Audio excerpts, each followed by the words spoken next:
What's up, everybody? Welcome back to the Double Dribble Podcast. Destin and Drew. I'm Destin. I'm Drew. That's Drew. And today we got a lot of different topics we're gonna get into. Some fun topics, and I can't wait for it. Drew, you want to get us started with one of them? All right, so we want to talk about some of the rookies of the year, rookie of the year contenders. We have right now probably the top three candidates will probably be Evan Mobley, Scotty Barnes, and Cade Cunningham. And do you have any thoughts as far as any of those players right now that you want to touch on? I think if you're gonna vote for Rookie of the Year right now, as based off like how the season started to the middle and towards the end, you have to go Evan Mobley, Scotty Barnes, Cade Cunningham in that order.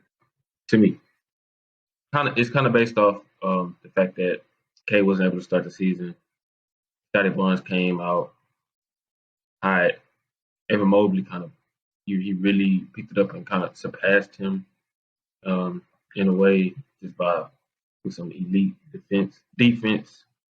And like if I'm gonna do a Rookie of the Year voting, it'll be Mobley, Barnes, Cade Cunningham. That being said, who do I think is the best player out of those three? It's Cade Cunningham. Man, I love watching this dude play. All three of those players actually they're very smart and like they kind of ahead of their time, I guess, as far as IQ goes and understanding of the game. Like they don't really play like rookies all the time.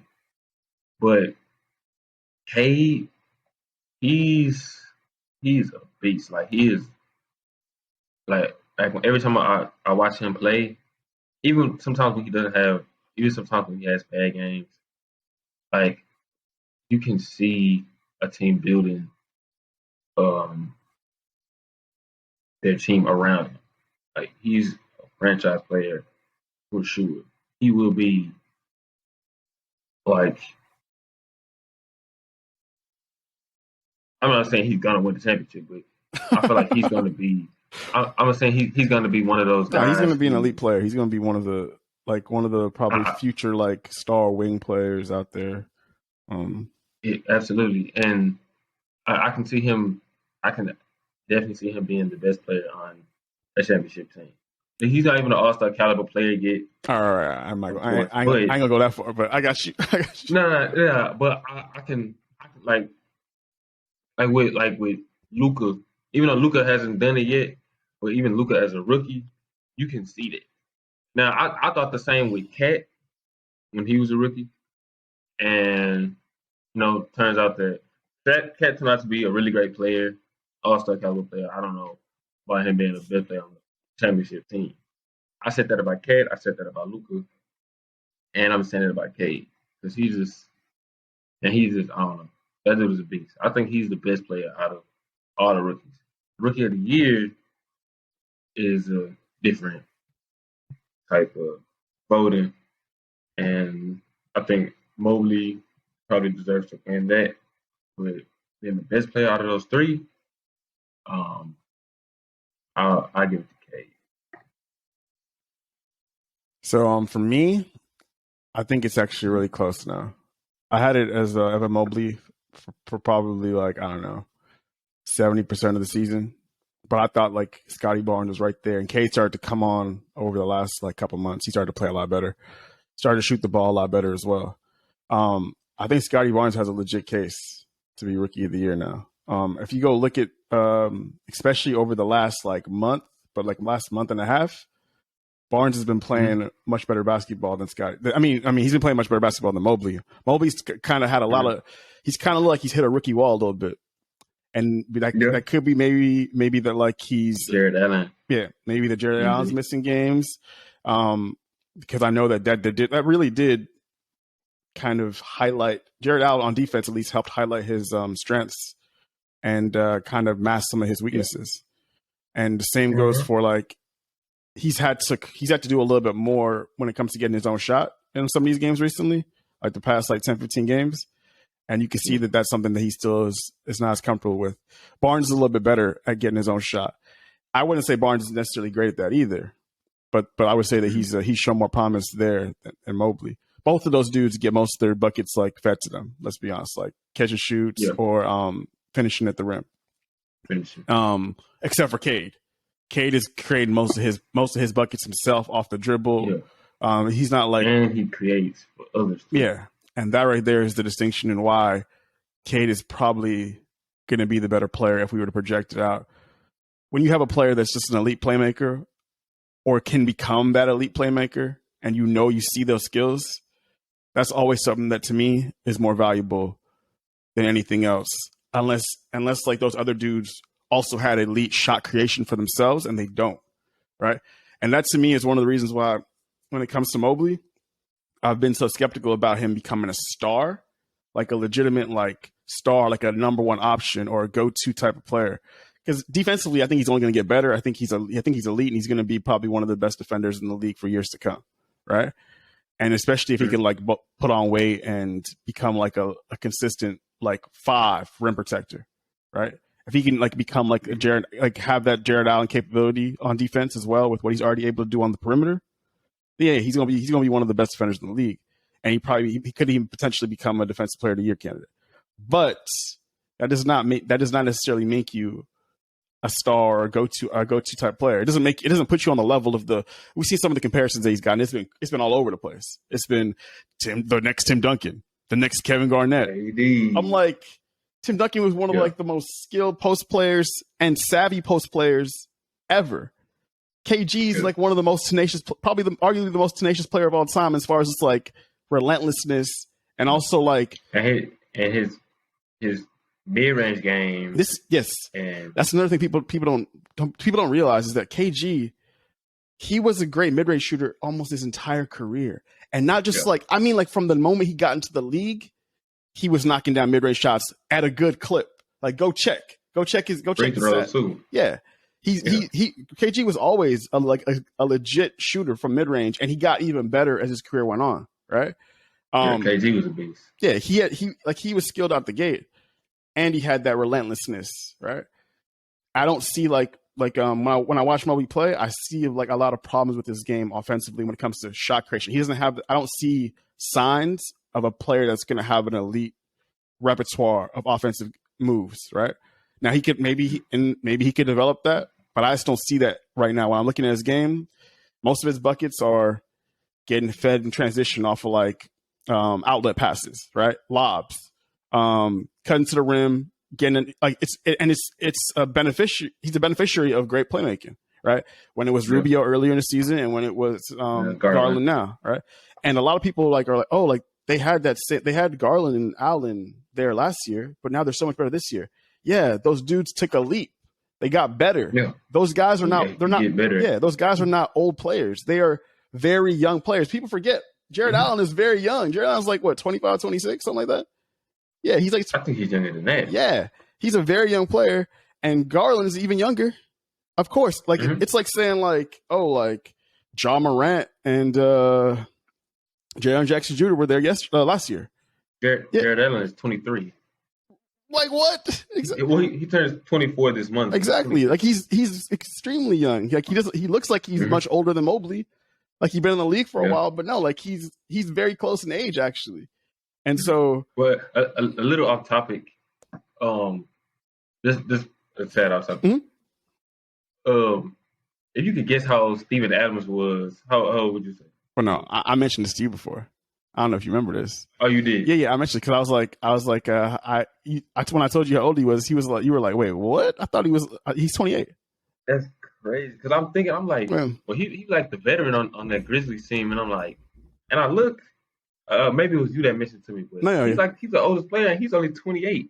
No, yeah. Everybody else like 25 and younger. Yeah, I could have swore he was like 31, 32, something like that. Yeah, But me too. but I mean, I guess it makes sense. It just feels like he's been in the league for so long. But if you think about it, It feels like it. yeah, if you But that's true. He if you take your mind back in to it, his then you're prime. like, oh yeah, he has to be younger because he was traded for Harden. He was a part of the Harden trade, like his draft pick. Remember? You know that? You know that, right? Steven Adams. I knew I didn't know the pick was him. Yeah, so I didn't so realize that. OKC in the trade with the Rockets gave Mm-hmm. him the Rockets gave the pick that would become Steven Adams. Even that. They also traded a first round pick that was that they acquired from trading Kyle Lowry to the Raptors, and they also sent Kevin Martin and Kevin Martin. Yeah, Kevin Martin. and I'm forgetting there's another player they sent. It was You got to insert the Kevin Martin shot. He used to bring it from his hip. That was crazy. but he That would was water, but too. he would hit. Yeah, he was a really good He was shooter. water, especially in Sacramento. Yeah. Nah, Kevin Martin was a very interesting player, a very unique player for sure. But yeah, but no, like yeah, and so like that's just like that to me is that's always been my hesitancy when even when he was going to be drafted. Why I was like very skeptical about him becoming this guy. Now, of course, you never know what can happen. He can develop into this versatile offensive beast that can do it all. I just don't think that's going to be the case. I still think that his ceiling is going to be a Bam Adebayo type of player, maybe even like a Pascal Siakam type of player, right?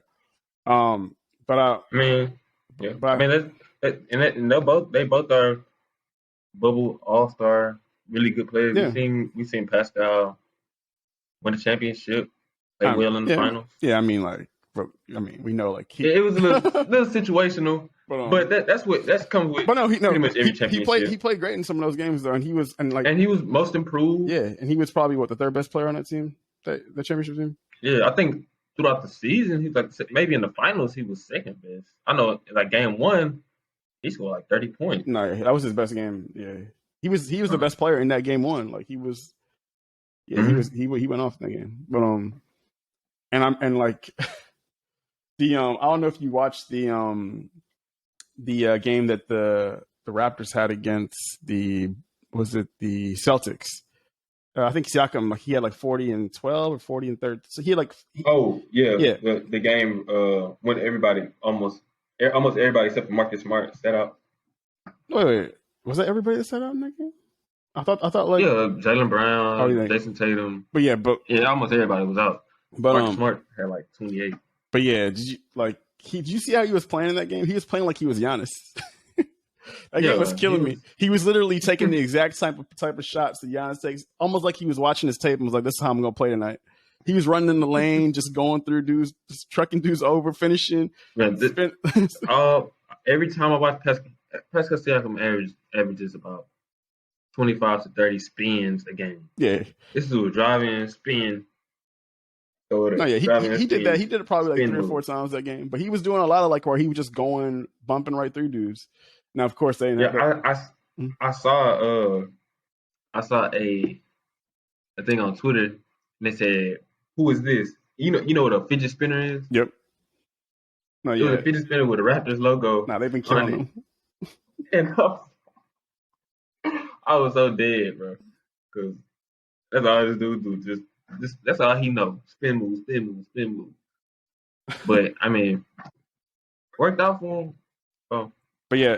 So like the reason why I say this, so like I think like Barnes was better this past month, and I think he was arguably better even in the month of February for than Mobley, and like offensively I see more skill out of him. Like when it comes to like being able to get his own shot, being a playmaker, he's a little bit he's a better ball handler. Like when it comes to just like being able to go off the dribble, and but defensively, of course, you got to give Mobley the edge. But Barnes is no slouch there either. And Cade is pretty nice defensively too. Like he's very good on the perimeter. He's like disciplined. Like I watch him play a defense. Yeah. And like when it comes I would say he's a liability. Yeah, and when it comes to like if you're looking at players' ceilings, Cade has the highest ceiling of those three. It's not even a question, right? Sure. Like I would say the other two are much closer to like. But none of them are at their ceiling, obviously, because they're very young. But I would say the other two are closer to like their ceiling of what they're going to be Like you can kind of see like a more polished Yeah. version, a more when they get like I mean Barnes already got his man body, but when like Yeah. when Mobley puts on some more weight and Mm. like you I think Barnes needs to work more on the technique and like, skills aspect yeah, of it because because yeah he's yeah like he has very like raw athleticism and he already has like a good touch. yeah, and he's strong like, Like yeah, but he's super strong. yeah, I think he needs to work on his shot a little more. Like he started the season off really shooting the ball really well, but like he tapered off like big time, like as far as his shooting Mm. goes. Um, and the same happened with I mean Mobley's kind of been inconsistent all over when it comes to shooting, but he did. I will say this: he has developed like a decent little like jump shot in the lane. He got like a decent little like 10 to 12 footer, like right at the It's like a jumper, like a floater. it's an actual jumper, but he shoots it like right at like he shoots it like right outside, like almost like right at the free throw line, or like right in the paint. Mm. He'll literally shoot the jumper like right in the paint, kind of like a 2K when you trying to go in for a layup, and then they give you that they give you they give you that jump shut animation, but you I hate but you that, hit it man. you hit it anyways though. Hey, No, but huh? you know when it happens and you see it coming, and so you just like you Yeah, just adjust quickly and you hit it anyways because yeah, yeah, yeah. well You gotta shoot it. yeah, like he be hitting that like it's like one of his shots. I would say like that's something that like I would say like he doesn't have he has an inconsistent release based on where he's shooting from the floor. Like he's actually pretty good when it comes to that shot, but like when he's further out, like 16 feet, 15 feet, all the way to 3-point line, his shot release is just like it's different. It's yeah, but we'll see though. We'll see how he develops. But I agree. I would say right now it's probably still Evan Mobley, but I think that Barnes. I would not be surprised if Barnes actually if he catches him because When he since the injury to Jared Allen, Cavs have been dropping. They've been losing games. One of the big arguments for Mobley was the success that he was also helped contributing to, and how good the Cavs were this year. Now they're like, what are the standings for like the Cavs are like they're the 7th seed, 42 and 35. Raptors are the 6th seed, right? Raptors are on a 5-game winning streak. Cavs are on a 2-game losing streak. Still no Jared Allen, and Mobley. I think he's gonna be out like the next game or whatever. But when he comes back, if they don't start picking it back up, or at least playing a little bit better, and if his performances stay around where they've been at, because like I want to say, let me go take a look. I want to say the last like however many games. Let's see, like for this month, we got this past month really. So like this past month, Scotty Barnes what 17, 8 and 4. 17, 8 and 4. He's shooting 51% from the field. And like he's not shooting good from three. He's shooting like 24% from three. But he also not taking a lot of threes either. But like 17, 8 and 4 for the month of March and shooting over 50% from the field. Mobley, and they've been balling. Like they've been on a winning streak. They've beaten some good teams over that stretch. And then if you go look at Mobley for the month of March, he's shooting. What's he been at? He's averaging 15. He's shooting 52%. He's averaging 15, 8, and 2. And 22% from three, but he's also not taking a lot of threes either. But he's shooting 59% from the free throw line. But yeah, like his numbers haven't been as good from an efficiency standpoint, or even yeah. I also saw Scotty play like some point guard too. Like he's very versatile, and like when Fred VanVleet was out, Scotty was playing like point guard. He's like point forward, like for real. And and Mobley's playmaking isn't really like that. It's mostly like he'll get the ball. Sometimes he'll get the ball at the elbow, and he'll make some passes to cutters. And every once in a while, he's a good passer, but as far as like orchestrating the offense, not like taking dudes off the dribble and like penetrating and dishing and stuff like that. But yeah, I think Barton has a chance because of this last month and going into this like these last handful of games. What is it, like 6-7 games though? It's not that many games though. Yeah, about 5-6. Yeah. Really. But I mean, it's Mobley's award to lose still. I do want to touch on a rookie that has probably now moved up to number 4. He's not going to win the Rookie of the Year. He has no chance to win the Rookie of the Year.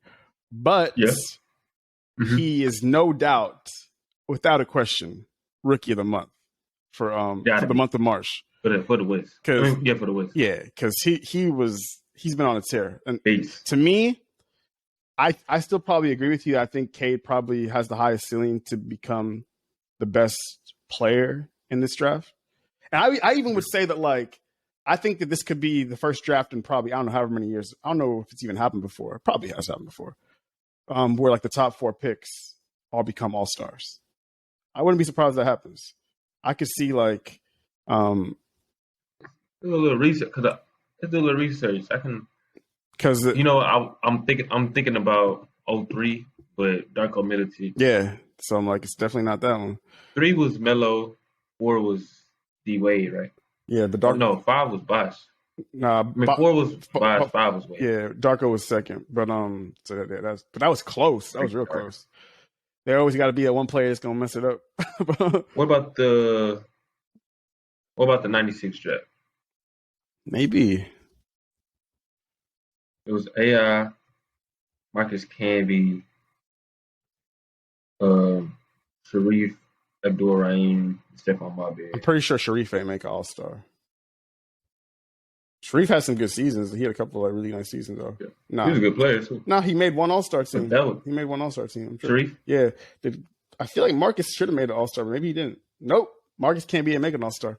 Had a lot of good seasons though. Well, wasn't Marcus like a defensive player of the year or something like that though? I think so. He had a good career. Like he was a very good player. Yeah, for what he did. Like he was like a double player, blocking shots like crazy. Like one of the best rim protectors. So yeah, no, he wasn't an All-Star, but he was a very good player. He was like he didn't make the All-Star team, but he was like a Clint Capella type of player, right? Although probably a little bit stronger. He was a defensive player of the year. Yeah, great. That 96 draft, crazy. Man, that's probably one of the best drafts. But some of these recent drafts, we've been seeing a lot more production from those players. Like, I want to say, what was the draft with Luka and Trey? That was 2018, right? 2018. All right. This is just off the top of my head, but I'm just reading to you some of the players and what they've been doing. Like I can find one bust at least. I would say, DeAndre Ayton. Not one player who's usually around this time somebody isn't effective in the league or somebody could be out the league or something like that. But DeAndre Ayton, Marvin Bagley, Luka, Jaren Jackson Jr., Trey, Mo Bamba, Wendell Carter Jr., Colin Sexton, Kevin Knox. Now that's the one guy I'm like, I don't even know what team he's on right now. I think he's on the Hawks. I think he's a part of that. No, he was a part of that trade. That Cam Reddish trade. Yeah, he been on the Hawks bench. He been riding that bench like rooting his teammates on because he ain't been out there on the court. Mikal Bridges, Shea, Miles Bridges, Jerome Robinson. I'm not sure who he plays for right now, but Michael Porter Jr. Like I can keep going. Like they have like some really good players in this draft, and they was talking about it in the playoffs last year because a lot of these players were just impacting the game, like Dante DiVincenzo, Anthony Simons, like Robert Williams. Like these are a lot of good players. A lot of the recent drafts, we've seen a lot more production over the following years. Like a lot of people fall off, but in recent years, people who have been drafted have been producing a lot. No, that actually is an underrated draft now. But yeah, shout out to Jalen Green. That dude been balling.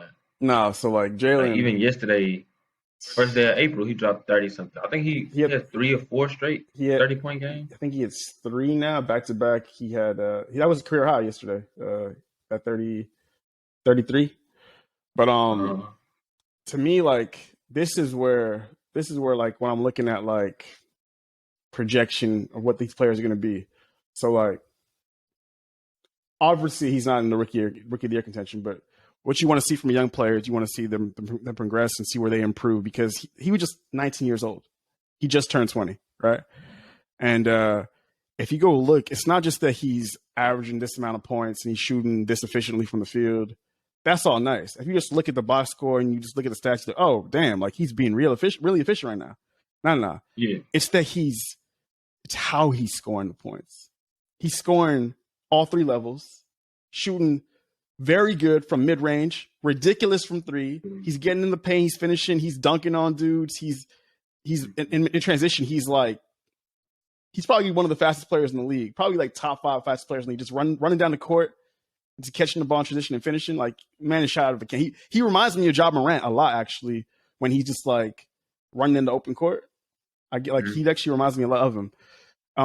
Especially like earlier in the season, like remember like when Ja was a rookie, he was known more for like missing spectacular dunk attempts than yeah, he was like finishing dunk attempts actually.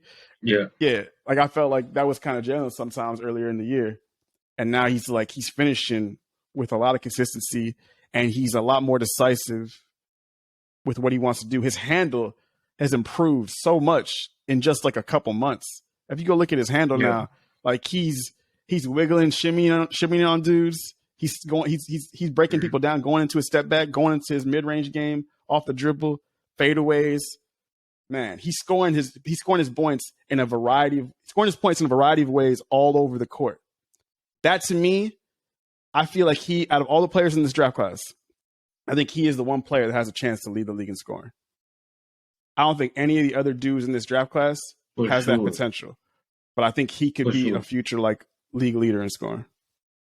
Like and he kind of like not play style, but he kind of reminds me of how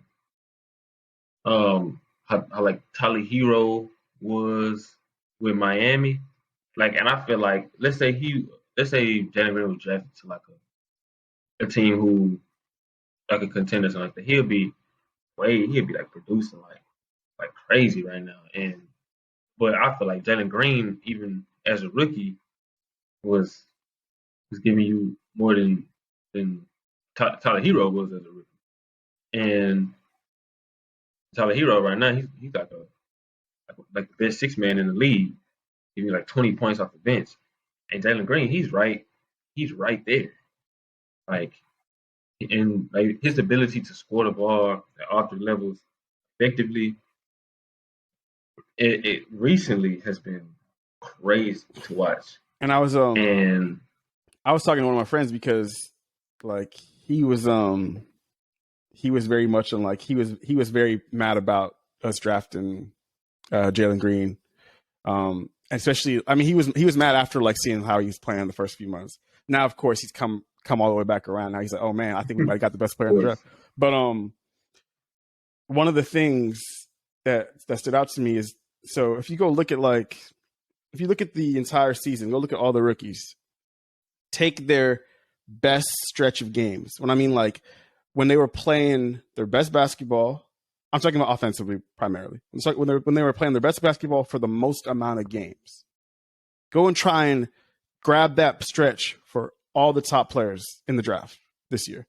So go look at Evan Mobley, look at Kate Cunningham, go look at Scotty Barnes. Even go like look at like players like Franz Wagner and Josh Giddey and Davion Mitchell, and then look at Jalen Green. It's not even a question. Jalen Green. I think Cade is kind of close. Cade is close, but go look at his scoring efficiency. Go look at like how efficient. Like Cade never had a stretch. Like so, it was for me. I looked at it. It was 20. It's the past 28 games for Jalen, where he's been balling. He's been on a tear. He's been averaging almost 20 points a game over the past. It's like 19.5 or 19.4 something like that. But he's averaging almost 20 points a game over the past 28 games, right? He's had multiple 30-point games. He's shooting like almost 40% from three on a lot of attempts, shooting really good from mid range, and he's shooting like 48% from the field. And the only thing that's really like hasn't been that great during the stretch of his free throw shooting, which is like around like 75. But but for the season, he's been 80% from the free throw line. There's no other rookie that's efficiency has been in that level. If you go look at all of them, like Cade, his jump shot improved over the course of the season, but he still hasn't had a stretch where he shot the ball at this clip that Jalen was shooting it at from three, right? And the other rookies is nowhere close. Josh Giddey is a triple double machine, but it's like those, like he's not a very efficient scorer or shooter. Right? That's where he got to work. He got to really work on that. He just does it all. But Josh Giddey, I love watching Josh Giddey play because he's a smart player. He's always a step ahead, and he makes the most like slick passes, and he has like great IQ. And I love players with like high basketball IQ, and it's like a triple threat to score, to rebound, to pass, and he has a lot of promise. Yeah, to me, he has to work on his shot. That's like the biggest thing for him because he has a nice all around game, but right now it's like, I mean, he's like Russell Westbrook, white Russell Westbrook with no athleticism but high IQ. No, kind of like a J Kidd. Yeah. No, you know what? Yeah, kind of like a J Kidd player. He don't got that speed or burst that J Kidd had. But J Kidd. But thinking the game wise. But yeah, like now that you mentioned, like, and the way he kind of moves and like he's very. And I love J Kidd. J Kidd one of my favorite players. Yeah, he's very methodical with the like. Yeah, that actually is not a bad. I mean, he's obviously not J Kidd. J Kidd's like a freaking, but he's one of the greatest players of all time. Yeah. But like, if we were to say like a light like minute, like a smaller like version of him, kind of like you can see some of those similarities between them. But yeah, but no, like it's just been like if I was what was his I just had it up. His Jalen's for the month of March, what was he at?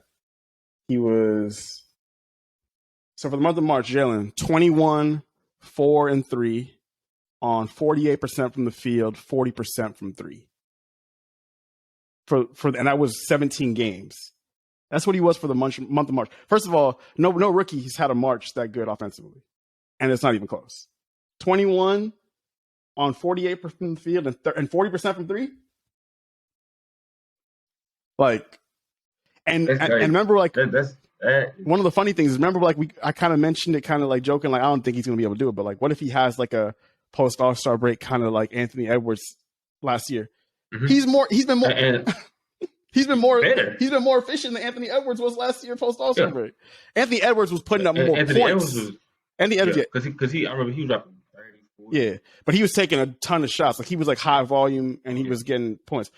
Like Jalen's been putting up a lot more shots because remember earlier in the year he wasn't taking as much because we had that open, equal opportunity offense. Now it's been more focused on the younger players. Two bigs. Yeah, but now like he's shooting ridiculous from the field, and he's getting higher volume. It's that efficiency with the volume, with the higher production.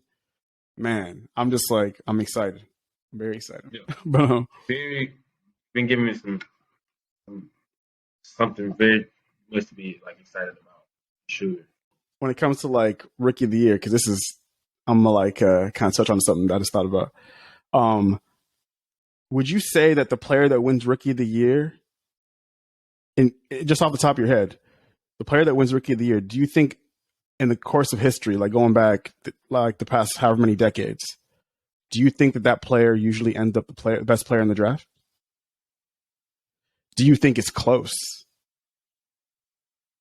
Do you think it's close? I would say no. I would say no. And I'm trying to look back at the of course, no, don't get me wrong. There have been rookie of the years that have been some of the greatest players of all time, LeBron James, Kevin Durant, who are MVP who are MVP candidates and MVP like winners. But there have been more winners of rookie of the year who just ended up being, a nice, a good player, a bust, or, a player that made a few all-star games. But like, if you go look at some of the other players in that draft that were like significantly better, that actually happens like if we were to just go by, like, okay, so the last rookie of the year, LaMelo Ball, all right. Right now, he's probably the best player in that draft class, right? I think he would probably say, right? Um, let's go. If we were to go look back, though, the only other candidate would be Anthony Edwards, but he's been up and down this year. Yeah, so I just think Ja has been the best player in that 2019 draft because of his availability. He's been great, don't get me wrong, but when Zion plays, he's better than Ja. Like this dude is a monster. like he played some games. His rookie year, he came in toward the end. Then the pandemic happened. And he came back the following year. He was an all star already. Like somebody was like, how is Zion better than Ja? And Ja made the All Star team his third year. Y'all forget Zion was an All Star last year. He was an All Star starter. This dude shot what? Like it was you coming into games. This dude was not missing. Like he was just second year. He didn't even know what he doing yet, and he's giving me like 26, 27 a game on like 60% from the field. Nah. Like that's crazy. And he was becoming a better playmaker as well. Like seeing the floor. Um, I guess that's kind of why Lonzo left because they had him spotting up in the corner a lot, but Lonzo was hitting them threes. But they had like Zion kind of playing point forward. He's a freaking monster. But due to his availability, it kind of goes to Ja by default. Yeah, and that's kind of how, like, it's kind of funny. Like, how would you look at that? Like, I guess, like, you could say availability is kind of is a part of what makes you a great player too. So I mean, but no, I agree. Mm-hmm. Zion was better in the games he played. That's not a question. Especially if you look at, like, and this is not to like knock Ja and be like, because I think Ja is a star and he's going to be a great player. But the Grizzlies having so much success without him. I mean, it's not like fair to say. Like, I don't think that they're better without him or something. But it has. I mean, they technically have been better without him. Right now, I don't think that like I don't think that in like a series you can like that's not gonna translate. I think in a series you definitely gonna need a player that can like impact the game like Ja can, and also have those like just amazing performances when you need it. But yeah, I think that's a true testament to like their coach Taylor Jenkins, yeah. Nah, What he able to work with. Like they beat Phoenix yesterday, and it was without wasn't just without Ja. It was without Bain, Jaren Jackson Jr. To me, Adams, like that game and like some like the past like what month, that to me is like secured him as coach of the year. Earlier, I was like, you know what, like I think that Monty Williams still is going to get it because of the best record thing, but what he's been doing, like without your best player, that's right. Like without even and like in games where he's missed other guys too, like that's just remarkable. So if he doesn't get it, I feel like he's gonna be. It'll be a robbery if he doesn't get it at this point. That's his award. But no, like I'm saying, like if you look at like let's see, like so 29. But Ja was rookie of the year. We would probably agree Zion was the better player, but he just hasn't been as available, right? 20 the year before that, 18-19, Luka. We both agree Luka's the best Obviously. player. Yeah, like Trae Young. I guess some people, if they want to like be skeptical and be like, you know, if you're a Trae Young stan or something, but there's no debate. Yeah. The only reason why people will say is because like Luka ain't won a playoff series. Trae Young made it to the conference finals. Trae Young had, you know, I know, but like Luka's a better player. Like if we swap positions, I think that Luka could have also got that team to the conference finals probably. For sure. So like I wouldn't be surprised. Like, but I understand like that there's that whole argument. But Luka's been a better player. But yeah, so yeah, Luka. 2017 one? 17-18. That one. That's Ben Simmons. No. You know what's crazy? No. You know what's crazy though? Yeah. Ben Simmons wasn't drafted in that class though. Oh yeah, Ben Simmons was drafted I forgot with about that. 17 class. Ben Simmons was drafted with he won it the year after. Jaylen Brown. Yeah. But the only players I would say better than him in that 17-18 class is Jason Tatum, Donovan Mitchell. Everybody else is like, I don't know, but You I know, mean, let's see. Tatum definitely better. Um, Mitchell, Bam, you could make an argument. make an argument for Um, Bam. no, yeah, you actually could make an argument for Bam. I'm not sure. I wouldn't rather have Bam I as mean, my third hey, I don't, as my third best I don't know. as my third I best haven't really player. gave that much thought, but But yeah, but no, and so like what I'm not gonna go through all these, but 16, 17, Malcolm Brogdon, like I like very see, very and that very was, nice player, but like not a star, not gonna become a star. Um, he in that and that's a bit of an issue too because yeah that technically was Joel Embiid's rookie yeah first year, but Embiid was drafted 2 seasons before that. yep So it's like, eh, yeah like the ones that like there's some that like that's like that just stand out to me like what is the so there's what 2014-15 Andrew Wiggins that one who was the Wiggins was number one. Joe, that was Embiid's draft, but of course he was out. He couldn't play. Embiid's yeah, they both played for Kansas, right? Yep. Mm-hmm. And that was actually kind of a apart from the early, like the top of the draft. That was kind of a trash draft, low key. Well, no, it wasn't actually. No, it wasn't that bad. There was like later in the draft, there was actually some pretty good players that have actually become like because we got Capella in that draft. I remember. Um, who else was later in that draft? Nurkic was in that draft. Um, Jeremy Grant went late in that draft, second round, like 39th pick. No, that was the nickel. Yeah, that was the Jokic draft. I forgot. Yeah, Jokic Oh, went 40. dang. He went 41st.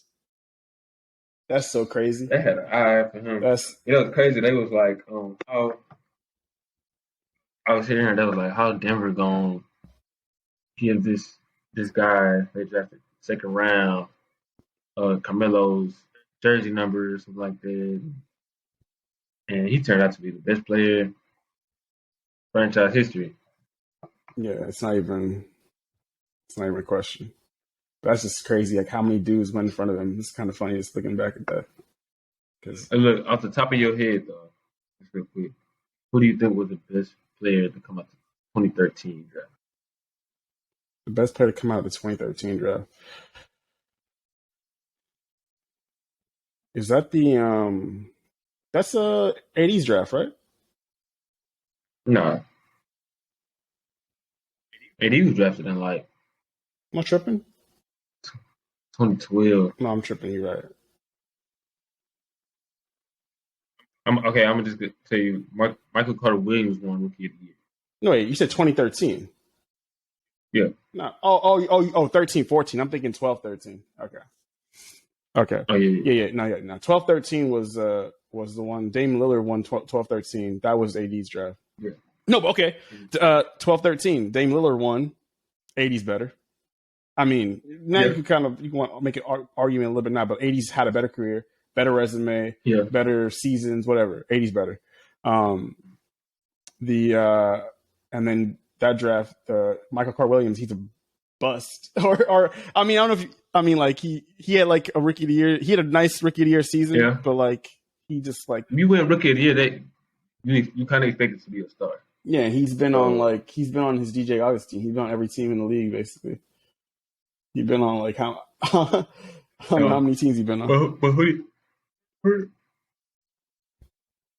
without looking it up, who you think was the best player to come out that draft? 24 that's 13 14 2013 14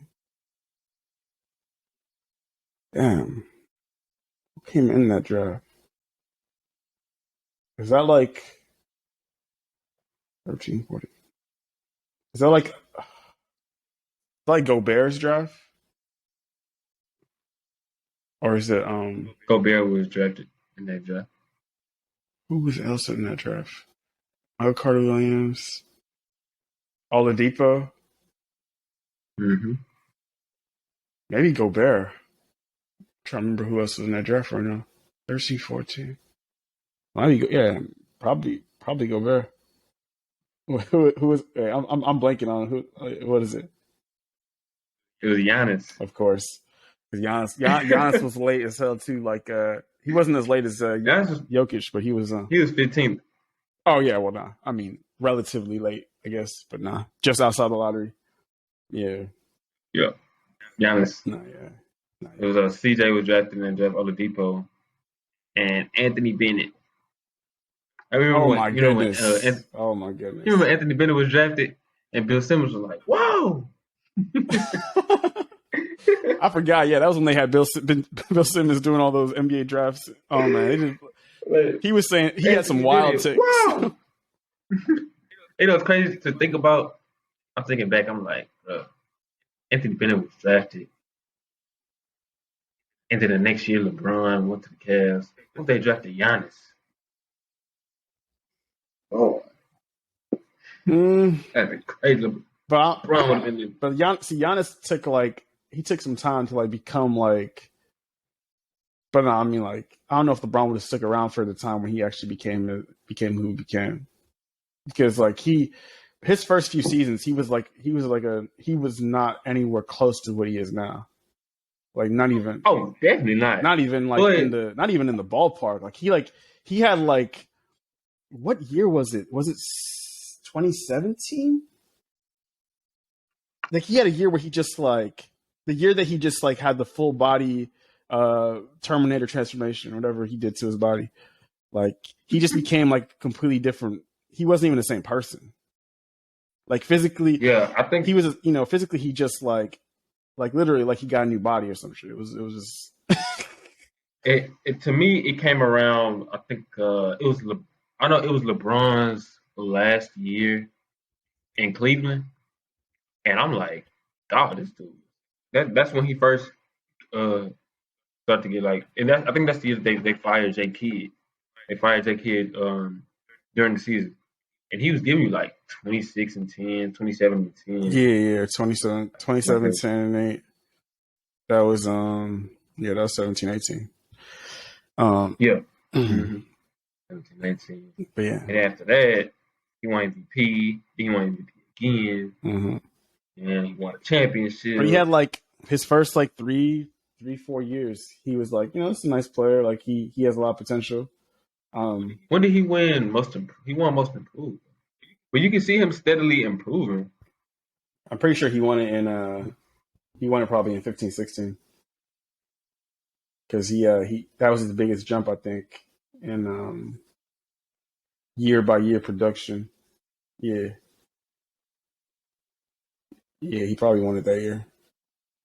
He's averaging 17, 7 and 4 on 50% from the field. He shot one of his better free throw shooting seasons too, 73%. But yeah.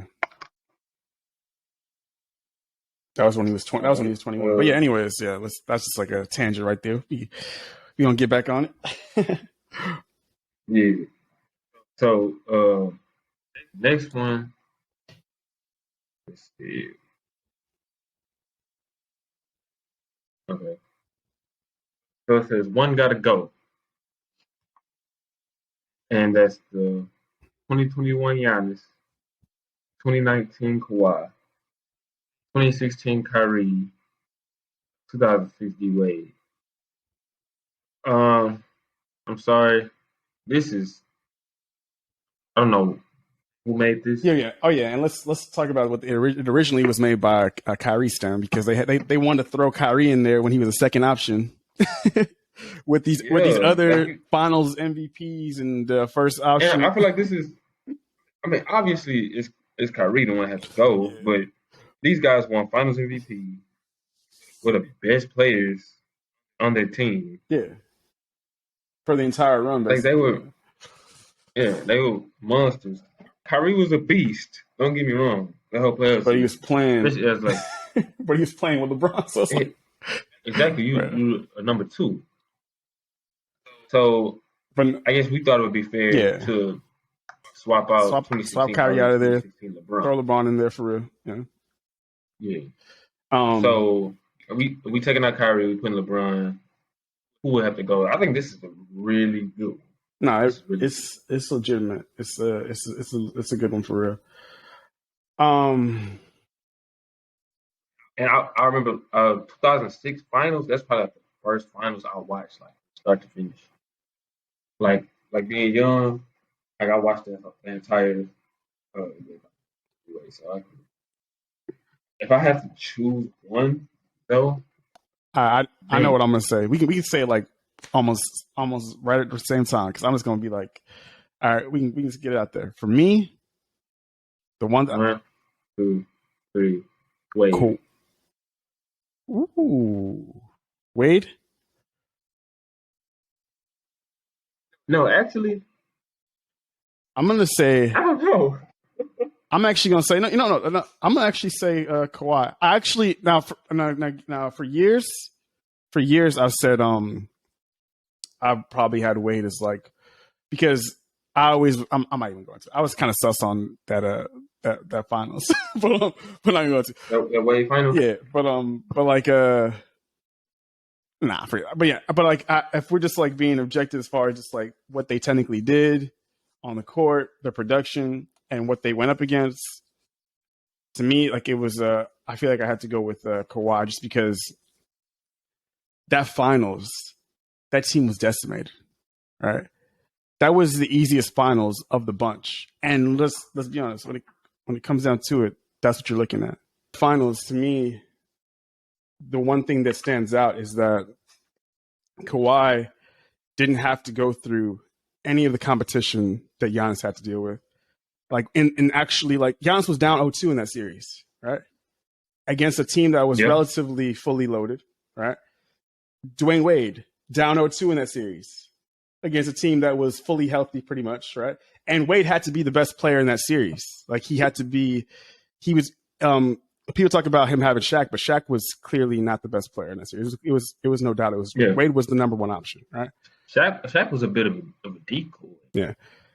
And there was a couple games where Wade basically like closed out the Mavericks. Like he got to the free throw line. I remember one of those games and basically got won. the free throw line so many times. He basically won it at the free throw line. But hey, like you got to give that to him. Kawhi, like KD played what a half and was out for 90. No, a quarter and was out for like 95% of the series. You had also Clay missed 2 games and the pivotal games, right? Mm-hmm. Tore his ACL, and they could just lock in and key in on Steph. And like, I mean, yeah, that was a relatively easy finals compared to all the other guys. LeBron, of course, down 3-1.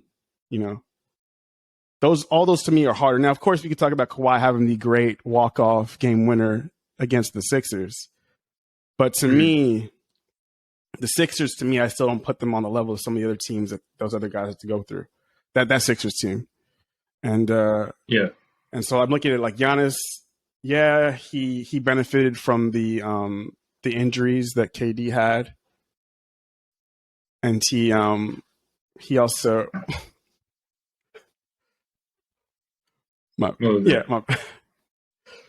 nothing. I'm sorry, but I would say that he benefited from the injuries that KD. So no, I would say that although Giannis benefited from the injuries that KD had, with like Harden going down early and Kyrie going down, he still was down 0-2 in that series, right? And he had some of the best performances of his career to like still do it. It wasn't like he just like they got hurt and like he got carried. His teammates weren't showing up a lot for that series as well. Like Drew was not showing up to like the par that we thought he was going to be at. Middleton was going MIA throughout that series. It was they call him middle. Yeah, and a lot of the series it came down to him versus KD, right? And KD was ridiculous, but still, like I would probably, if I'm comparing that series with Kawhi's finals and what Kawhi had to face in the finals, I think what Giannis had to face was more difficult than what Kawhi had to face in the finals. Kawhi had Siakam, who was probably the best player in that first game. Kyle Lowry was the best player in, I think, game 5 or game 6. I think it was game 6. Probably game 6. Yeah, I remember a stat it's like I very vaguely remember. But I remember Lowry had like Oh, I think he was like the first player in NBA Finals history to have like I want to say it was 25-5 at the halftime of a finals game. yeah. And I remember. I know what game you're talking about. Yeah. He went dumb. yeah, and so like Fred VanVleet was clutch for them. Giannis wasn't getting that like help where it was like, oh, you know what? This game, I don't think Giannis was the best player. No. Giannis had to be the best player still in damn near every single game in that series that they won, right? While some of the games that Kawhi won in that finals, he didn't have to be the best player, and so he was still the finals MVP, but he wasn't the best player every single game. And that to me is like Giannis, even though he got, if we're comparing those two, I would actually probably end up saying Kawhi. And that was still a very impressive championship run for Kawhi. But like given the context of what he had to face, that's what I'm gonna say. But Wade, I could definitely see the argument for Wade because, I mean, yeah, that's my take. That's my take on that one. Where I was looking at this question, I wasn't necessarily focusing on finals. I mean, the finals had something to do with it, but I was it was kind of between Kawhi and D Wade for me. When I was thinking about Kawhi, I was thinking about his entire run to the playoffs, like how he was like he had one of the most efficient playoffs like a player could have, really, like especially against Philly. He had that iconic shot against Orlando. He was a beast in the first round, and against Milwaukee, they were down 0-2, and he started to pick up Giannis.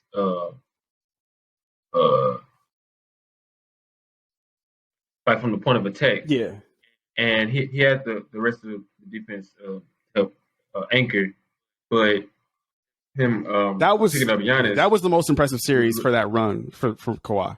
Was that series? Yeah. And he dunked on Giannis in playoffs too, and Giannis was still improving as a player at that time, and they had to get some stuff together. Middleton was mid. Eric Bledsoe was still there, his point guard. So, but still, that was extremely impressive. There is one thing I would say I remember about this series. Out of that entire playoff run, Kyle Lowry, that was his best series. Kyle Lowry was ridiculous in that series against the Bucks. Go look at his performances. He was better. That was his key series right there. As far as like him shooting the ball all over, like playing defense, everything. Mm-hmm. Like, so he was actually a big contributor. Like, obviously Kawhi was the best player in that series, but he was like the next biggest contributor to them winning that series. And they had I remember they had a lot of clutch shooting from the role players. Fred VanVleet. Yes, but how am I blanking on it right now? He was on the Blazers. Norman Powell. Yes, Norman Powell. Oh my gosh, he was crunched. Like he was. Yeah. Yep. But that was I don't know why Kawhi left. I mean, I don't know. That was a good ass team. Low key, that team was cold. Yeah. And the next year they took Boston to 7 in the semifinals.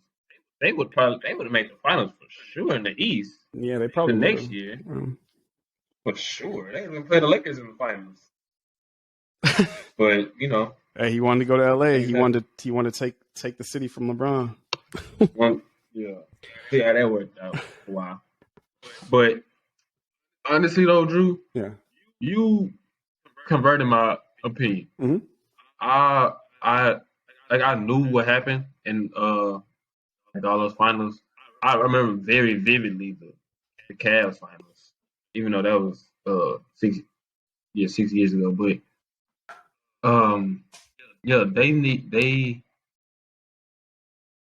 they really needed everything from D Wade. Everything D Wade. He had to put the team on his back. We can talk. Kawhi was like Kawhi, but this is different because the finals is kind of was most important. LeBron had to play his best for them to win. Mm-hmm. Giannis had to play his best for them to win. D Wade for sure had to play. We can talk about him getting the free throws, but he still got to go there and he got to make them, right? Yeah, and even at that time, I don't think he was in his prime. Like he was like 20. He had to play kind of 24, 23, 24. That was only like his third season in the league. Yeah, so he was like 23, 24. And he had to kind of play out his body in a way for them to win. Kawhi was great, but he did not have to be his best. But he wasn't. He wasn't his best. He wasn't. Like he was still great, but you can look at his numbers in finals and some of his efficiency, which is great. Finals MVP worthy. Credit where credit is due. Yeah, one of the funny things, because now you mentioned, I just remember one of the funny things about that series is Kawhi's best games. If you go peep, I believe his best games in that finals was in games they lost.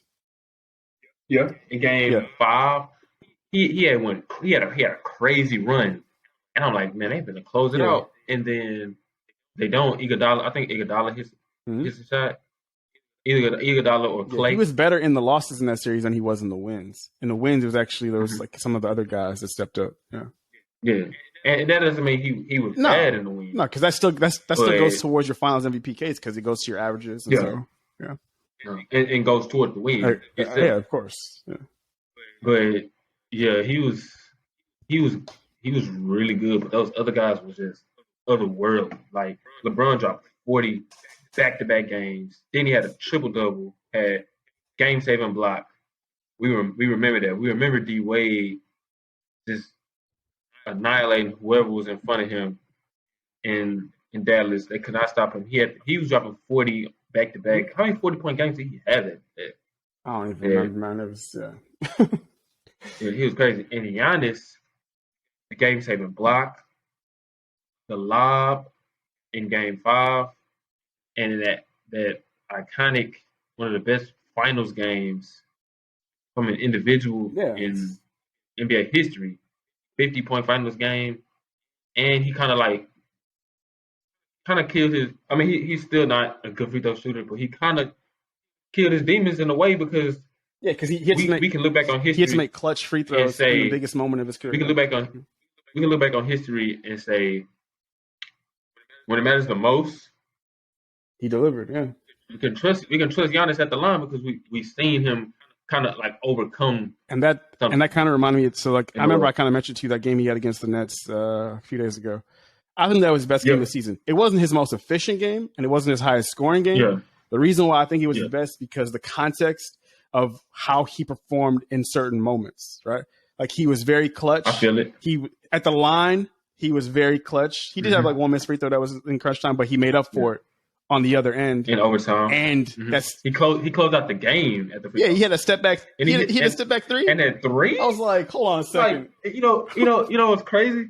I was watching the highlights the next day, and Malika Andrews was like, she said, "And look, it's James Harden," and then she was like, "Oh my gosh, it's not James Harden." Like I'm telling you, hold on. No, she was trying to be funny though. I'm sure because of the Harden comment about. I think she realized like made a mistake. Like I got it. I think she was. I think she was low key trying to troll. James Harden. Hold on. She definitely was. She definitely was trying to play with. I'm telling you, bro. It was so fluid. Hold on. Because the way that she just came out instead is so fast. Oh, this James. Did you see it? No. I mean, I didn't see her that segment, but I heard you just play it right now. She said it like so fast. Like I'm like, come on, man. Yeah, like she said so fluid. It was like, oh, James Harden shot that step back 3. Nah, it was Giannis. It was just.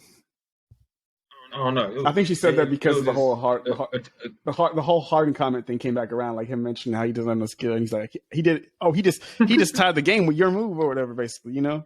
But and it's kind of like the whole like, it's just good to see how he worked on. That was the game from him that like it impressed me from like being somebody that's like I don't like how Giannis just like goes in the lane and just runs people over.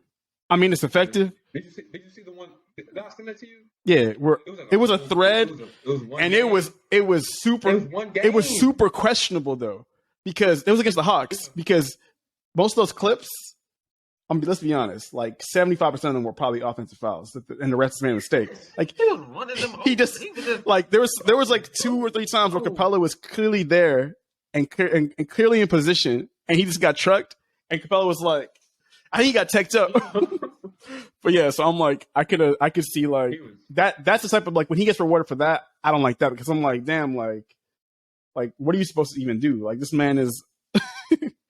But when he's mixing it up, like he's showing like an improvement in his jump shot, and then like hitting that shot, hitting all those free throws in crunch time, coming back when you were down, like late in the game, like it was like KD's gonna close this thing out.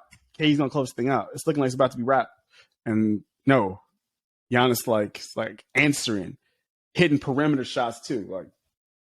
Like to me that was his best performance this year. Not like it was career. But to me, that was my or I think that one stood out to me the most. But Hold on. Me I got you. Me. rank these players. It was Jason Tatum, Trae Young, Ja Morant, Devin Booker. This this one is pretty good. Not gonna lie. If I'm ranking from worst to the best, I'm gonna start with Ja. Um, I just think he has he's the least proven player of the four. He has to show more so that he can consistently produce at this high level. This is like the first season where he produced at like all-star level. When from these other players, we've seen it for a number of seasons, and um, So that'll be your so number four. that's yeah, that'll be my number Okay, four. let me say my number four then, because we can kind of do this back and forth. All right, so I would actually put Ja as number four as well. Um, Partly because he is like the I guess he's been doing it for the least amount of time as compared to the other dudes. As far as like this year just being like his real breakout season. All those other dudes broke out, either last year or before that. But the other reason is because, and I'm actually a huge fan of Ja, but this is something that concerns me with Ja.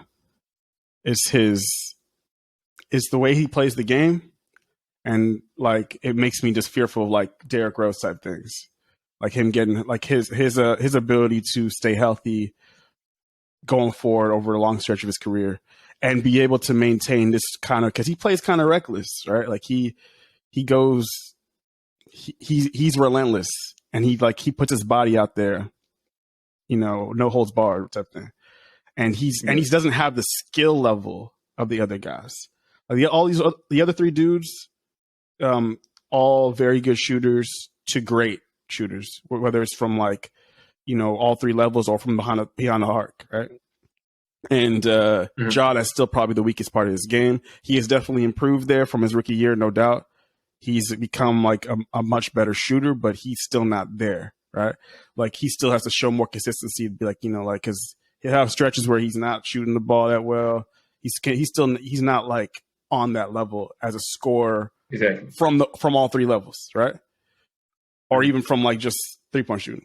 And so that right there to me is something that if I'm like looking at them projecting out going forward, if I was going to take them now, it's something I could be concerned about with Ja. If like he's unable to maintain this, crazy athletic kind of play that he has. But yeah, so I would agree with you on number four, that being Ja. Okay. My number three, which it's a this one is a bit harder for me. Um,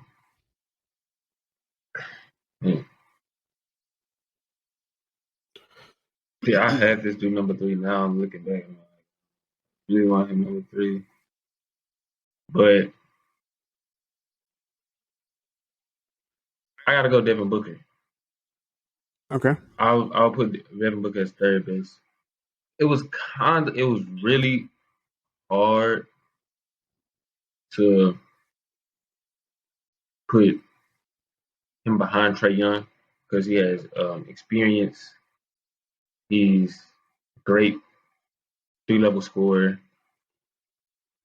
He's obviously better than Trae, but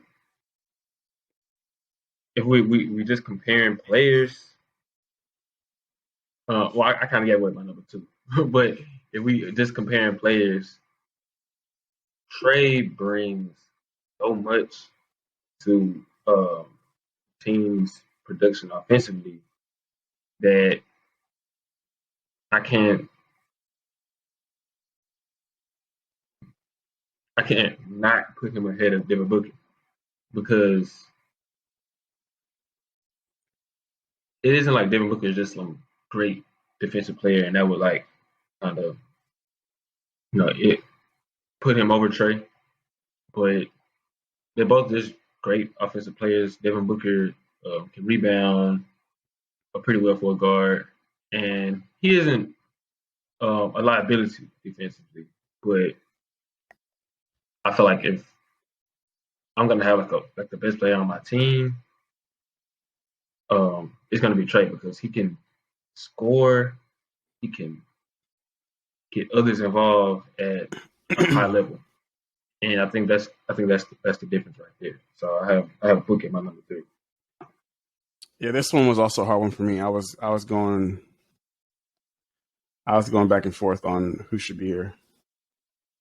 I think I actually agree with you as well on being Booker. The reason for me is a little bit different though.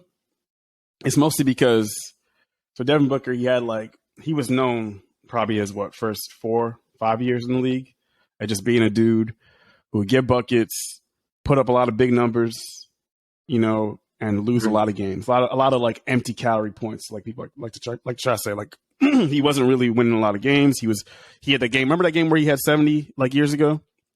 But like yeah. But like it was like one of the most like just like kind of phony kind of 70s in a way because do you remember like how like they were just kind of feeding him the ball? They were losing. They were getting blown out. Yeah. And they were like, I think who was on that team? No, Jay Crowder was on that Celtics team. Yeah. And Jay Crowder criticized it. He was mad about it. Yeah, he didn't like that. Yeah, because they basically were just trying to full circle. Which is hilarious because they teammates signed. He probably. By the way, Jay Crowder, he's on the players. He's on the list of players I do not like. I already know because him and LeBron has some. There's some. I promise it's not. It doesn't have anything to do with just LeBron. No, he does like very like. I know. Slick. Yes. Yeah. He does kind of like borderline dirty stuff sometimes, but then he acts like, wait, like what? Like me? Like he'll do like that type of thing, right? That's why I was so glad. I think it was the playoff series with Dale Smith slapped him in the face.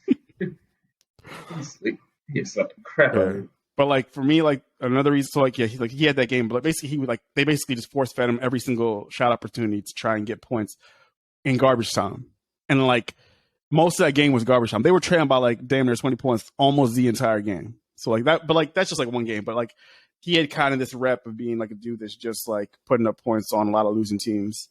And then like the year they finally do break through, I mean like they had that nice little end to that bubble season where he had some clutch shots, but like the season like last year, the biggest thing was Chris Paul, right? Chris Paul is the leader of that team. Chris Paul is, let's be honest, probably the most impactful player on that team. We could say like Devin Booker is the best player, or I don't know if you want to look at, he has the best stats, or he's like clearly their best scorer. But yeah, the success that team has, like for all the individual players on that team, bringing everything together, that consistency that they've had, what's really changed that whole team dynamic has been the addition of Chris Paul, right? He has like been that coach on the floor. He's been the one that's gotten all those young dudes like attention. They all listen to him. They respect him, and it's probably like the best situation for him, his personality, right?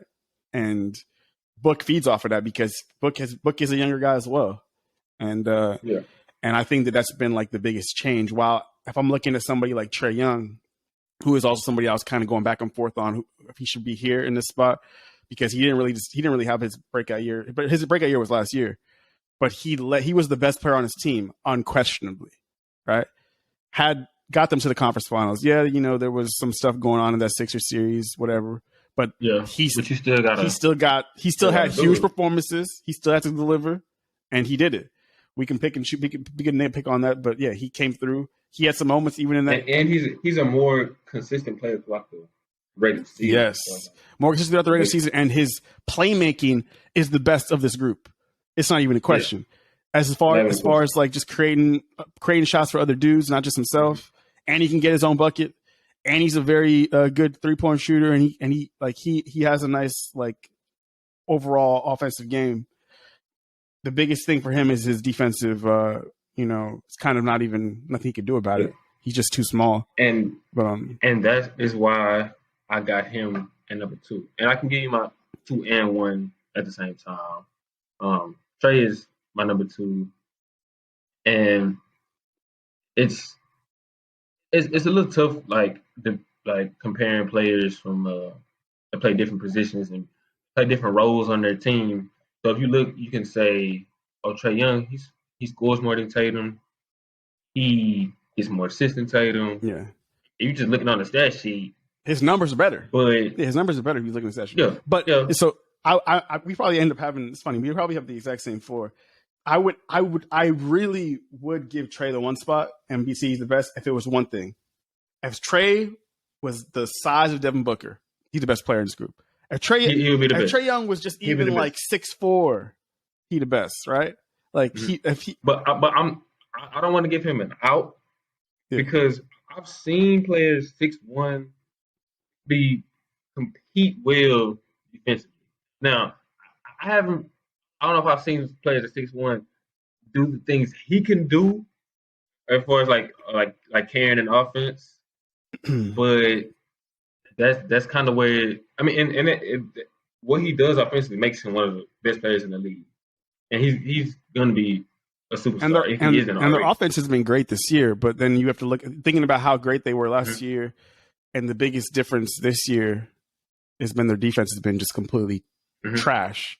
And we know that a large part of that has to also like go into the fact that they have Trae Young, right? Exactly. Because I was going to say he's the reason why their offense is so good, but he's like the main reason why their defense is and I feel like that's going to be a problem going forward because the teams are going to try and exploit him even more. Because how good he is on offense, you're going to have to go at him. You're going to have to involve him more and more into like attacking him in a mismatch and putting him into your offensive schemes and stuff like that. And that's going to be something that they're going to have to try and figure out how to build around him and get the appropriate defensive pieces that can like make up for his like last year it worked. Last year Capella was ridiculous for them last year. He took a step back this year. And like that's something that like, I guess like they're going to have to find another way to like just get some like really really versatile defensive wings around that team. But yeah, because I mean he is who he is. And we've seen times where teams are able to play on defense and be extremely successful team. Like, but that one player has to kind of buy in too. Like, even with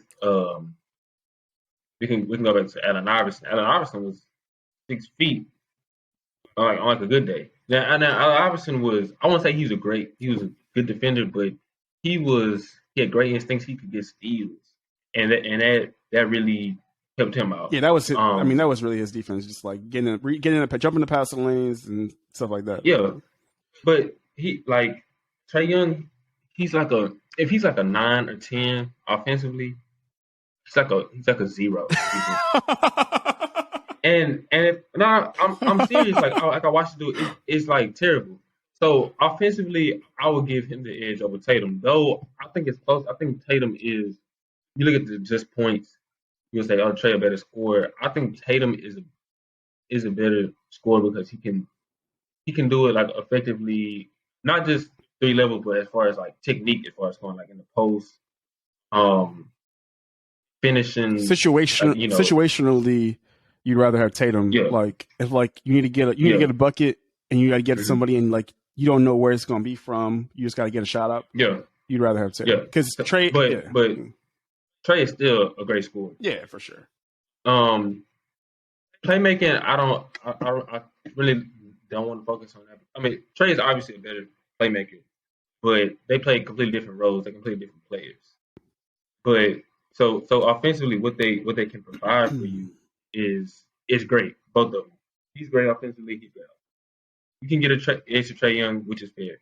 Defensively, Tatum isn't just okay. He isn't serviceable. He's an elite He isn't defender. just serviceable. Yeah. He is good. Yeah, he's an elite Like defender. I think he's right outside of the cusp of being like an All NBA level defender. Yeah. Like he's one of the really best help defenders too in the league. Like he's a really good help defender. Yes, he's very underrated.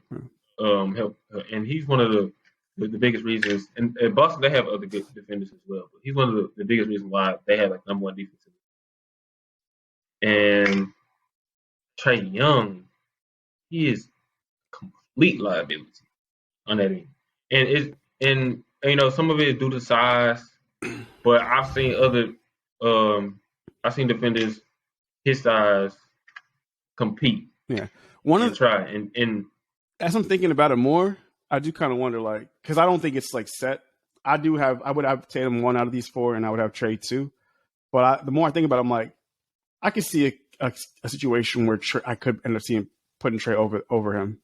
But it would I just need to see more. Like after that 1 year, I need to see more. Like as far as because the more I'm thinking about it, if you swapped Trae Young with Jason Tatum, if you swapped them right now, could you not see a case where like Trae Young could even like that team? I mean, obviously that team is going to suffer some defensively, but I still think that they could be like a good defensive team.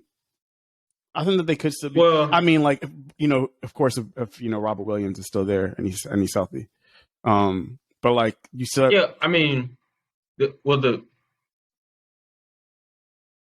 I really tend like if I don't, I kind of just want to compare them. No, I know what you mean. It's like players, yeah, and not just kind of like not just the situation. Team success. Like if Trae. If they just look like right now, like the Lakers suck. But we know, I guess maybe that's from history and everything. But watching basketball, we know how good. We know who LeBron James is. We know where he ranks. As far as like not even all the time, just the best players right now. Like if you don't got LeBron 1 or 2, he's like top 5. And so the team success thing is. It factors in a little bit, but if we were just going like team success, Book will probably be number 1. Well, I mean, over Trae. I'm not thinking. I don't mean just team success. I mean, I guess I'm trying to say like impact or something like that. Like who? Okay. Do you think that if like they swapped, who would be more impactful on the other team if they swapped each other, type of thing? Not to say like this is like the end all be all of who's the better player, but I'm thinking like I think that there could be a case that like. Trae Young's impact could be greater on the Celtics. Yeah. His impact could be greater on the Celtics. He would be definitely winning more. So I think his case because like I'm just trying to picture like Trae Young with having a defender like Marcus Smart on that team. Also Jaylen Brown is a very good defender, and I think he might even make Jaylen Brown even better, right? Because one of the biggest problems for the Celtics has been like they haven't had that legit playmaker, that true point guard, right? He gives them that. He also gives them a ton of scoring too. Not the same type of scoring to Tatum, but just also is valuable. Yes, they take a little bit of a step back defense. They're not going to be top of the league or number 2. They might be like 7, 8 maybe. Who knows? They could still be in that top 10 though. And I think on Tatum's side, him being on the Hawks, I still think the Hawks are probably going to struggle. They're probably still going to be. I think so too. Yeah, they're probably still going to be fighting for like. I think he'll be putting up great numbers. Yeah, but I don't think like he's not going to improve their defense to the level. You know, because he's not like he's as good as he is as a help defender. He's not big, you know. I think like the big is one who improves the overall team defense, but not just somebody else. But I think that's something to like just to watch to see like how they build around those players in the next like however many years. I think that there's a chance that like we could see that argument shift, but no, I agree with you though as far as Tatum being like it's just. He's the most on both ends. He's the most probably complete. Exactly. I said the main reason he's just the most reliable player on both teams, and he's like extremely versatile, and that's kind of what does it for me. Now, I can see this shifting. I don't think none of these players are MVP caliber players yet. Even though I think Tatum is on the cusp of it. But no, Book, he played well in last year's playoffs. Playoffs are extremely important. Tatum, he plays well in the playoffs as well. Trey had last year. Trey, Trey won't be in the playoffs this year, but Ja will be. Wait, don't they still have a chance? Or am I tripping? Are they eliminated right now? I mean, technically, no. I think they'll be 10th. Like they played Charlotte in the first playing game. But I don't think they'll make it. They got. I mean, yeah. But we'll see. Yeah, I mean, like they got a shot. Yeah, they got the same. They got the same record actually. Yeah. I didn't even. So hopefully they all make it. Oh snap! I didn't even realize. It's Nets, Hornets, Hawks all have the same exact record: 40-37, 40-37, 40-37. Yeah. Jeez. So the Hawks could actually become 8th even. Possibly, it's possible. Who's 9th right now? 9th is Charlotte. It's Brooklyn's 40-37, Charlotte's 40-37, Atlanta's 40-37. But Atlanta's actually on a 4-game winning streak. Yeah. Yeah, but I think Trey just got hurt. Yeah, that's the way. Yeah, you're right. But yeah, they all have the same exact record. That's gonna be shifting. Literally, all the standings is crazy right now. It's gonna be shifting constantly. Mm-hmm. Last day of the season, we're not even gonna know who's gonna be playing who, probably, until the game's over with.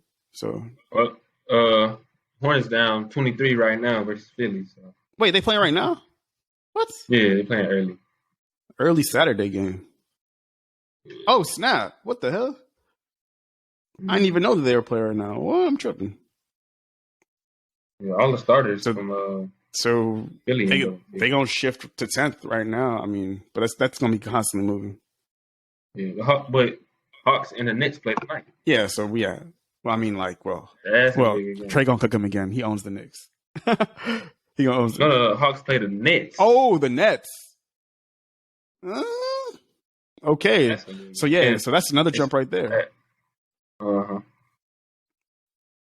If Nets lose that game, they gonna be like, if Nets lose that game, it's because it's in Atlanta. Yeah, because a lot of people I don't know if you peep that the Nets record, their record with just KD and Kyrie, it's not that good. If you combine last season and this season, yes, they've had some since this season. They've had some monster scoring performances, both of them, and they had the big win against the Sixers. They had the big win against who did they? Miami, and there's another one I believe, right, where they just went crazy. Both of them. I guess a good team. It might not have been a good team then. No, it wasn't a good team. I think it was maybe Detroit. Nah, yeah, it was not. So those are the two big ones. But yeah. But I want to say it's they're a little over 500 combined, this year and last year. It's 22 and 18 or 23 and 17, something like that. Yeah, and frankly, what they're missing defensively. Defense. Yep. And they have that. It just hasn't been on the court. But they say Ben Simmons working his way back. It was this report that came back yesterday. Yeah, I'm is he going to be working his way back in the middle of the playoffs? That's the question, right? But the Celtics and Sixers. I know we had a little conversation about that, a potential matchup. Yeah. So, what are your thoughts on that? Somebody, I had a very lengthy debate with one of my partners, my boy Trey, and he was saying there's no way that first of all, he said the Celtics weren't contenders. I didn't think the Celtics were contenders a few episodes ago that we had. So there's actually one thing. There's one thing I want to say on that though, because I just remember that I think the last episode is when you said that I just moved the Celtics from our pretenders to the contenders. Now, for me, I'm almost thinking I just moved them back to pretenders, but I'm not gonna say because of the because of the injury. Only it's an asterisk on this. Only if Rob Williams is not healthy. If he is not able to go, because they said he's out 4 to 6 weeks. Maybe he could be back a little bit earlier than that. That's going to be in the playoffs, right? If he's not able to go, if he's not there, to me, they're pretenders again. To me, he is the biggest. I agree. He's the biggest thing that makes them a contender. I saw like I've seen their defense in some of these games without him, and it's a huge loss for them. Yeah. And I don't. Yeah. And if they had I agree. Yeah, and continue. I'm sorry.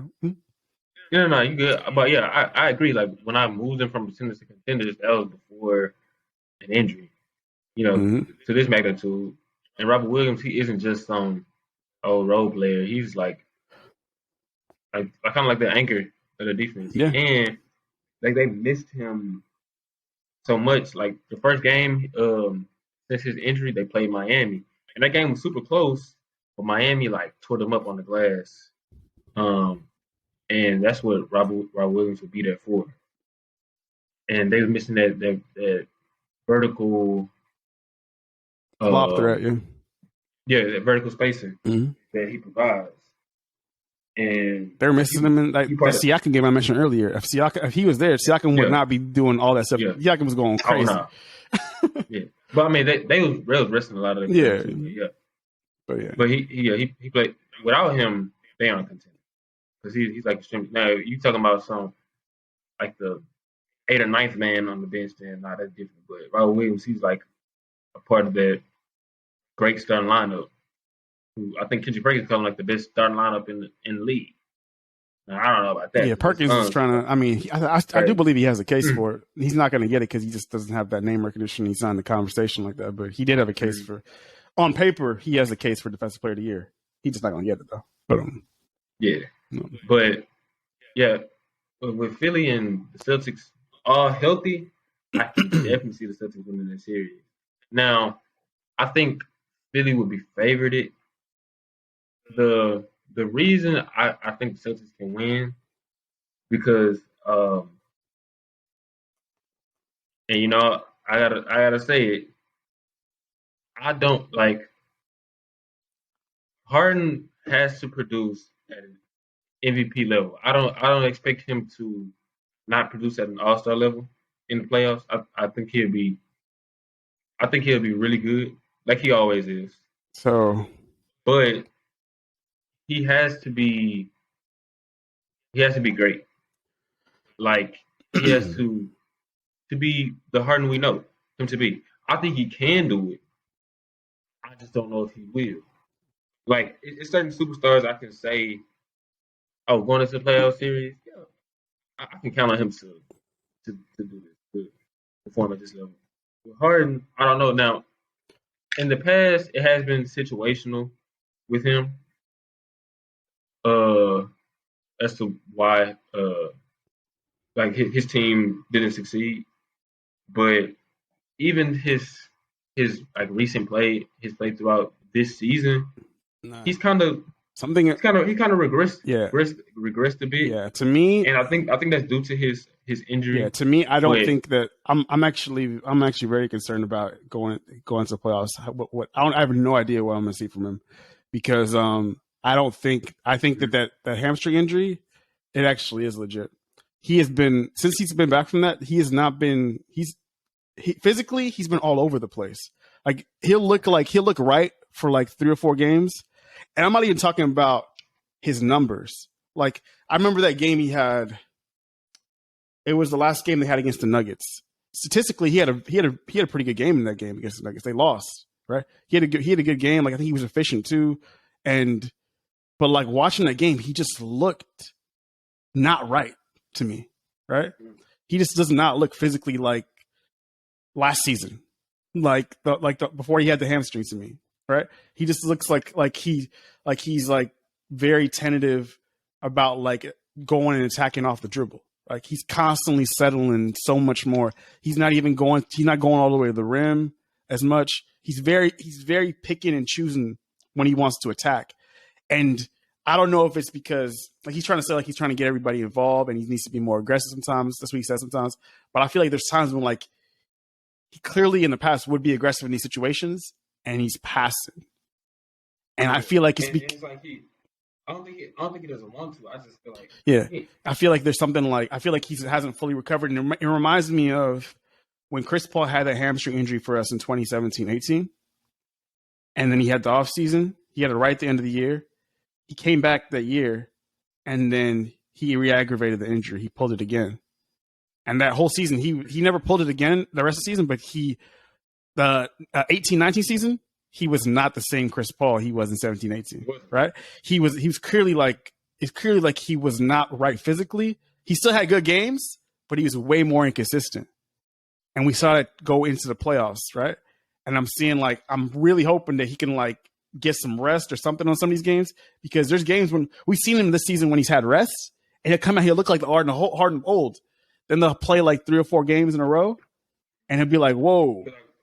when he was out With COVID. not that. I was talking about he was out like a period of time, and then he got traded. The first few games back, he was looking spry. Yeah, and then like the 5th or 6th game, he had the game against, was it Orlando? Yeah, he looked terrible. Like he looked like he could barely even move, right? And I'm like, why is he moving like so slow and like sluggish and like barely even want to attack? I don't see any burst. That game against Minnesota, the game against the Cavs, the games against the Knicks when he first got there, he was explosive. He was going into his bag, hitting step backs. He was penetrating. He was getting into the lane. And I'm like, and I don't see that from him. And then like he'll have a couple games where he's looking like, and then he'll have a couple games where he's looking back, and you could tell like he's not consistently, physically he's not right, and that to me is a concern going to the playoffs, because now it could be another thing. It could be, is he physically not right, or is he bullshitting and trying to save himself for the playoffs? That would be like the hopeful thing, is if like he's like he's like, he's trying to not like exert himself too much because he's worried about maybe getting hurt, and he wants to be able to like really push it in the playoffs. That's what I would hope. But yeah, I would agree with you. But I would say this: if Rob Williams is healthy and Harden is not Harden, if he's this version that he's been during this time throughout the season, I can see the Celtics winning. I could definitely see the Celtics winning. Absolutely. But I would say this as well: if Rob Williams is not there and they play the Sixers, I think this version of Harden, because I still pick the Sixers, right? Oh yeah, because this is like what, like a all-star version of Harden or whatever. Like he's not consistently dropping. Yeah. He's not giving you still all-star caliber, right? Like he's still giving you 22, 8, and 10. Yeah, I still think that's the problem. Giving you that. And because with no Rob Williams, what is Embiid gonna do? Oh my goodness, I can't even imagine. Because I don't think Rob Williams was going to stop him anyways. But he was going to be able to. Yeah, I thought Al Horford would be the defender, like the point of attack defender, but Rob Williams would be there like for help and block shots exactly on the weak side. And one of the things that Embiid does struggle with is like when you send that second body, you do see him. He turns it over. Yes, he turns it over a lot, and that's probably the biggest thing he needs to work on. He's gotten a little bit better. But like a lot of times he's not aware when that second man's coming, and I noticed that a lot. I ain't mean to cut you off. I noticed that a lot in the Atlanta series last year, because when he had like one-on-one situations, he was like kind of dominating those, except for the times that he was settling for jumpers. But when like help came, it was multiple games. He had 8 plus turnovers. One of the things I think teams are kind of like catching on to it too. Like what they'll do is like when he catches the ball on the block and he'll be in a one-on-one situation, they'll send that late double team when he starts to like go into his move. When he starts to like go into his move and like turn, or like he'll have his back to the other defender, they'll send like a wing, like the nearest wing player, and they'll try and like blitz at him, strip the ball sometimes. Sometimes they'll get it. Sometimes they'll just foul him. But they do get successful with that more often than you would think. Of just like, and you gotta think that's gonna be coming, especially with the Celtics are gonna, if they get in this Matisse Thybulle out there who's an on-shooter, Tyrese Maxey who is good but unproven really in the playoffs at least. That's who they usually do it off of too. They usually do it off of Thybulle or Maxey. Now Maxey has made them pay, but like and I can see the Celtics doing that because they have great defenders and they have like great defensive IQ as a team. They can recover Exactly. back, and by that time, the shot clock could be down. Mm-hmm. That's what and makes it. That's what makes the series very interesting. It would be a very fun series. Yeah. Because Mhm. you could see like in a scenario in which the Celtics could be effective at least against like, you know, in certain situations, getting stops against Embiid, blitzing him with another defender, blitzing him with like having Tatum come and be a help defender, having Marcus Smart just like laying around there trying to dig the ball out because you know he'd be doing shit. So and the Celtics, they have even Derek White, his versatility defensively off the bench. But they will coach them. Which is why I think that like if Rob Williams is there, I think Harden has to be Harden, or like or the Celtics probably gonna win that series. If Harden is like this All-Star version and they've got everybody there, it's gonna be a lot hard. It's good. Embiid's gonna have to like do a lot to, and it's gonna be So that's gonna be a big determining factor. Is Rob Williams' health, and is Harden gonna be Harden, or is he gonna be this All-Star version, like lesser version of what he's been in the past? I'm really hoping for that matchup just for this debate purpose. Yeah, that one I want to see. I also did want to see the Nets 6 one, but that looks like that one's has no chance of happening. So it's really not impossible because they're in a three-way tie with the 8th spot. The Sixers are going to probably be either anywhere from, they could be anywhere from 1 to 4. They're probably going to be 2 or 3. I don't know. If they're 1 or 2, they still have a chance to play Brooklyn. You're right. If Brooklyn is 7 or 8. But I don't. Yeah, because the Cavs right now are 7. Well, no, they're only a couple games up on the Nets. I mean, damn, like they're only a couple games up on everybody else too. Like the Nets, Hornets, and Hawks have a chance at 7th. Because the Cavs have fallen so far. They were like 4 or 5 early. Yeah, that Jared Allen injury. Really. Because the Raptors are 6. Right now, it's Raptors will play the Celtics right now. And I think if they said today, if the Bulls win and I think some other team lose, the Bulls secure a spot in the top 6. Yeah, right now it would be actually the Sixers would play your team or your your other squad. They play your Eastern team.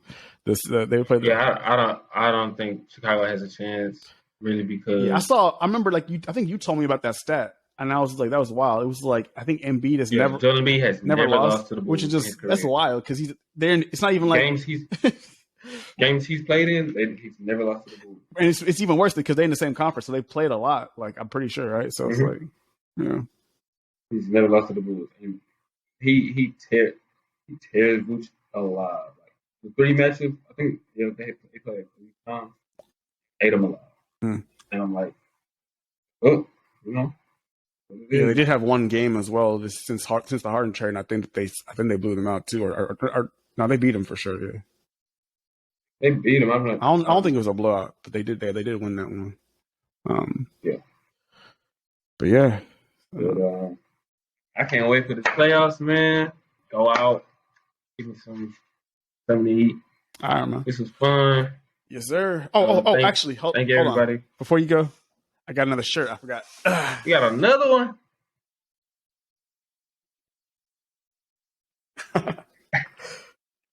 And he's back. Oh yeah, and he's back now, right? So I had to wear PG.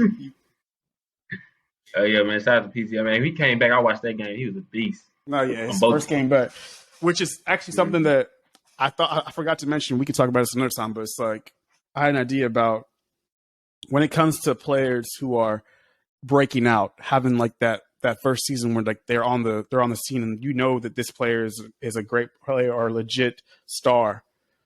How do you evaluate those players? Where do you stack them up with players who have been doing it for years, who have established themselves somewhere in that pecking order of being like in a top 15, top 10 player? And when one of those players that breaks on the scene has a better season than them, but that player has been in the past had multiple seasons better and has kind of established himself. Like when do you start to put that player over that other player? Because like I remember I had a conversation as well with Trey as well. And it was about Tatum and Paul George. We gotta have Trey on, man. Hey, Trey. We gonna get him on. Bring you on, bro. But it was in regards to Tatum and Paul George, because Tatum has had seasons better than Paul George. I mean, Paul George has had seasons in the past better than Tatum, right? probably Paul George's best season that he's had was better than any Tatum season, right? Yeah. But Tatum this year is obviously being better, right? Now, would we say that Tatum is for sure better than Paul George, or would we say do we need to see a little bit more? Would we it's just like in evaluating something like that, and the way I would kind of decide it is it not just one season. Like I don't want to see just one season from. And another reason why he mentioned as well is another reason why he mentioned as well is because Paul George's first game back, he looked like Paul George, right? He looked great. He was looking like But like the thing with Paul George is like like we seen his. I don't know if you saw his second game. Yeah, his second game versus the Bulls, he was like super inefficient, and that's kind of who he could be like Paul George. Like some games he looks like a superstar and MVP. The next game he could be like. For me, I would probably just like this is a very arbitrary, just like random thing, but I would say like 3 seasons. To me, it's like I was just gonna say that. Yeah. To me, like if like over the course of like if they've been putting up better numbers for like 3 years, they immediately I would say like, oh, you know what, they surpassed that player now.